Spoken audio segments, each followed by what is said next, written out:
നമസ്കാരം ഭഗവതിയെ. അശ്വിന്യാദി വാഗ്ദേവ ഋഷികളായിട്ടുള്ള സഹസ്രനാമങ്ങളിൽ വെച്ച് ഏറ്റവും ശ്രേഷ്ഠമായ ലതാസഹസ്രനാമത്തെക്കുറിച്ച്, അതിൻ്റെ മഹാത്മ്യത്തെക്കുറിച്ച് പറയുവാൻ സാധിക്കുന്നത് തന്നെ മഹാഭാഗ്യം. ആദ്യമായിട്ടൊരു സംശയം വന്നിട്ടുണ്ട്. അതിൻ്റെ ഉത്തരം പറഞ്ഞുകൊണ്ട് തന്നെയാകാം ഈ സതീദേവിയുടെ ദേഹാന്ത ഭാഗം വിവരിക്കുന്നത്. അതിൻ്റെ ചോദ്യം ഇതായിരുന്നു: ഏതൊക്കെ സമയത്ത് ലതാസഹസ്രനാമം ജപിക്കുവാൻ സാധിക്കും എന്നുള്ളതാണ്. ലതാസഹസ്രനാമം ഓം ശ്രീമാത എന്ന് തുടങ്ങുന്ന മുതൽ അവസാനത്തെ നാമം വരെയുള്ളത് മന്ത്രങ്ങളാണ്. അതിൽ ഗ്രാമർ തയ്ക്കാൻ വേണ്ടിയിട്ട് എന്തെങ്കിലും ഒന്ന് ചേർക്കുകയോ കൂട്ടിച്ചേർക്കുകയോ ഇല്ലാതാക്കുകയോ ഒന്നും ചെയ്തിട്ടില്ല. മുഴുവൻ നാമവും മന്ത്രങ്ങളാണ്. സർവ്വവിധമായിട്ടുള്ള മന്ത്രതന്ത്ര ആദികൾ, വേദാദി കാര്യങ്ങളെല്ലാം അതിൽ നിഗൂഢമായി തന്നെ രഹസ്യമായി അതിനകത്ത് പ്രതിപാദിച്ചിട്ടുണ്ട്. അത് സാധാരണക്കാർക്ക് ജപിക്കുവാനുള്ളതല്ല.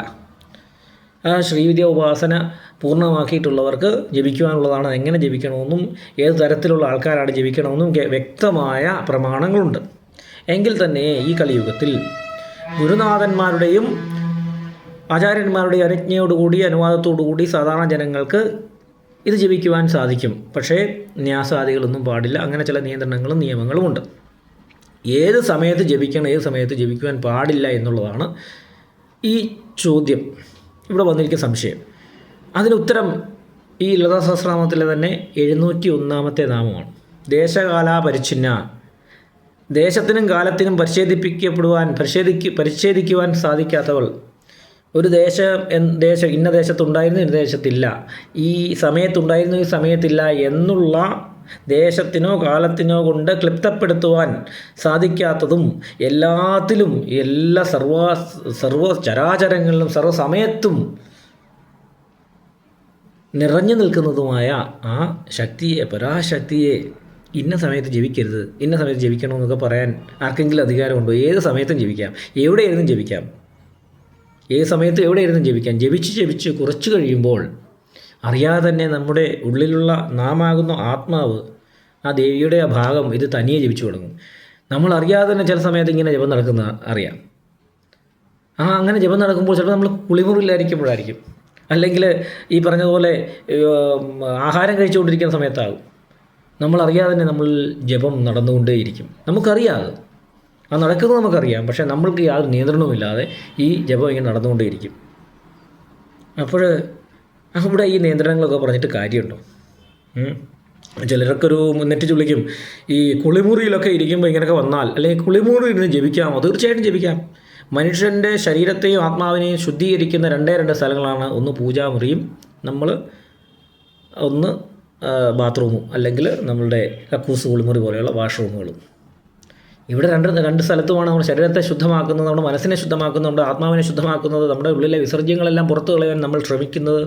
അതുകൊണ്ട് രണ്ട് സ്ഥലവും ഒരുപോലെ തന്നെ പവിത്രമാണ്. അപ്പോൾ ദേശകാലാപരിച്ഛിന്ന, ദേശത്തിനും കാലത്തിനും പരിശോധിക്കപ്പെടുവാൻ സാധിക്കാത്തവളെ എവിടെ വേണമെങ്കിലും ഏത് സമയത്തിരുന്നും ജപിക്കാം. ആവശ്യമില്ലാത്ത നിയന്ത്രണങ്ങളോ നിയമങ്ങളോ ഒന്നും പറയുന്നതൊന്നും കേട്ട് നിൽക്കണ്ട. എന്നാൽ ഒരു ഗുരുനാഥൻ്റെയും ഒരാചാര്യൻ്റെയോ നിയമങ്ങളും അതുപോലെ നിയന്ത്രണങ്ങൾക്കും അനുസരണയോടുകൂടി മാത്രമേ അത് ചെയ്യാവൂ എന്ന് മാത്രം.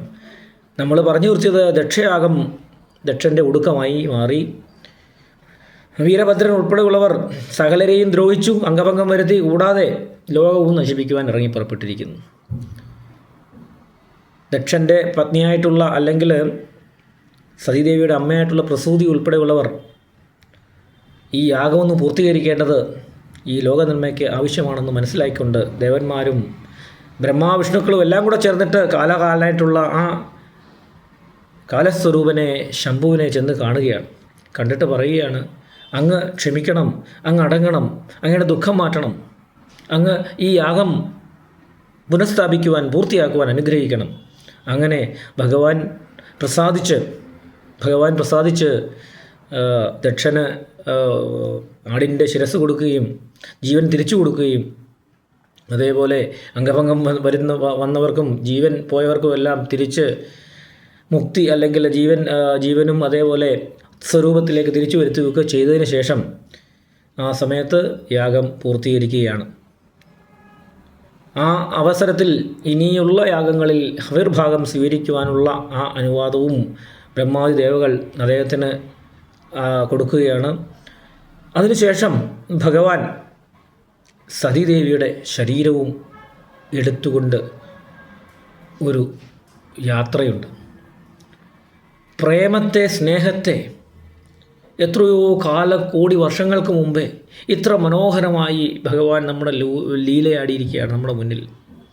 നോക്കൂ, ആ ഭഗവതിയുടെ, സതീദേവിയുടെ കരിഞ്ഞ ശരീരവും എടുത്തുകൊണ്ട് ഭഗവാൻ ഇങ്ങനെ താണ്ഡവമാടുകയാണ്, രുദ്രതാണ്ഡവമാടുകയാണ്. ഈ സതീദേവിയുടെ ഈ അപമാനത്തിനും ഈ ശരീരം ഉപേക്ഷിക്കേണ്ടത് വന്നതിനും കാരണം ഞാനാണല്ലോ എന്ന അത്യധികമായ വ്യഥയാൽ എല്ലാം മറന്നുകൊണ്ട്, ഭഗവാന്റെ ഉത്തരവാദിത്വങ്ങളെല്ലാം മറന്നുകൊണ്ട് ഭഗവാൻ താണ്ഡവമാടുകയാണ്.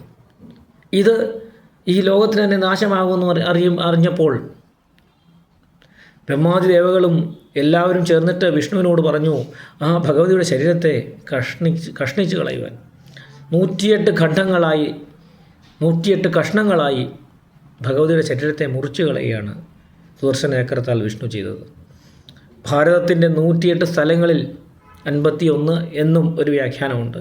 108 സ്ഥലങ്ങളിൽ ഈ ശരീരഭാഗങ്ങൾ ചെന്ന് വീഴുകയാണ്. അവിടെ ശക്തിപീഠങ്ങളായി ഭഗവതിയുടെ ശരീരം മാറുകയാണ്. ഈ ശക്തിപീഠങ്ങളുടെ സംരക്ഷകനായി ആ നിത്യകാമുകനായ പരമേശ്വരൻ ഇപ്പോഴും കാലഭൈരവനായിരിപ്പുണ്ട്, ഭൈരവനായിരിപ്പുണ്ട്. ആ തൻ്റെ പത്നിയുടെ, ആ ധർമ്മപത്നിയുടെ, തൻ്റെ കാമിനിയുടെ, തൻ്റെ പ്രേമിനിയുടെ ആ ശരീരഭാഗങ്ങളെ, ആ ശക്തിപീഠങ്ങളെ സംരക്ഷിച്ചുകൊണ്ട് നിത്യകാമുകനായ ഭഗവാൻ ശംഭു അവിടെ ഇപ്പോഴും ആ പ്രേമത്തിൽ മുഴുകിയിരിക്കുകയാണ്. നമുക്ക് ശക്തിപീഠങ്ങളിൽ ചെന്നാൽ അവിടെ ഭൈരവ ക്ഷേത്രങ്ങൾ കാണുവാൻ സാധിക്കും.